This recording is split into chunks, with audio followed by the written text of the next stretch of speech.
ఇదే కదా నీ కథ, ముగింపులేనిదై సదా సాగదా. ఇదే కదా నీ కథ, ముగింపులేనిదై సదా సాగదా. నీ కంటి రెప్పలంచున మనస్సు నిండి పొంగిన ఓ నీటి బిందువే కదా నువ్వెతుకుతున్న సంపద. ఒక్కొక్క జ్ఞాపకానికి 100 ఏళ్ల ఆయువుందిగా, ఇంకెన్ని ముందు వేచనో అవన్నీ వెతుకుతూ పదా.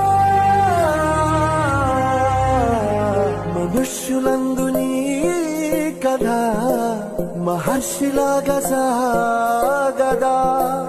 మనుష్యులందు నీ కథ మహర్షిలాగా సాగదా.